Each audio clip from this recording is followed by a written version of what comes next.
ਸਾਰੇ ਕੰਮਾਂ ਨਾਲੋਂ ਸੌਖਾ ਕੰਮ ਪੰਡਤ ਜੀ ਦਾ। ਮਹਾਰਾਜ ਕੀ ਪਾਠ ਪੂਜਾ ਵਾਸਤੇ ਪੰਡਤ ਜੀ ਸੱਦ ਲਏ। ਬੈਠਾ ਬੈਠਾ ਪੰਡਤ ਮੰਤਰ ਪੜ੍ਹੀ ਗਿਆ ਤੇ ਪੂਜਾ ਮੈਸਤਰੀ ਤੋਂ ਕਰਾਤੀ ਸਾਰੀ।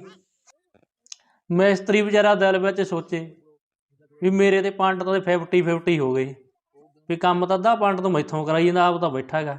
ਦੇਖ ਮੈਸਤਰੀ ਵੀ ਕਿਵੇਂ ਚੱਕ ਇੱਟਾਂ ਲਾਉਂਦਾ ਗਾ, ਉਹ ਨਾਲ ਦਾ ਦੇਖ ਕਿਵੇਂ ਫਟਾਫਟ ਕਿਤੇ ਫੁੱਲ ਚੱਕ ਕੇ ਛੱਡਦਾ, ਕੁਛ ਕਰਦਾ ਗਾ।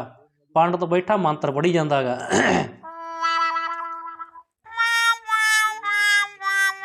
ਲਓ ਮੈਸਤਰੀ ਇਹ ਸੋਚਦਾ ਹੋਊਗਾ ਵੀ ਪੰਡਤ ਨੂੰ ਇਹ ਖਾਸੇ ਪੈਸੇ ਬਣ ਗਏ, ਅੱਧੇ ਤਾਂ ਦੇਊਗਾ ਹੀ। ਪੰਡਤ ਨੇ ਲਾ ਕੇ ਮੈਸਤਰੀ ਦੇ ਮੱਥੇ ਤੇ ਵੱਡਾ ਸਾਰਾ ਟਿੱਕਾ। ਪੰਡਤ ਕਹਿੰਦਾ ਲੈ ਵੀ ਮੈਸਤਰੀ ਚੱਕੋ, ਕਹਿੰਦਾ ਤੇਸੀ ਕਰੰਡੀ ਕਰ ਦਿਓ ਕੰਮ ਸ਼ੁਰੂ, ਲਿਆ ਦਿਓ ਨੇਰੀਆਂ ਜੈ ਮਾਤਾ ਦੀ ਕਹਿ ਕੇ। ਮੈਸਤਰੀ ਵਿਚਾਰਾ ਕੱਚਾ ਜਾ ਮਾਰੇ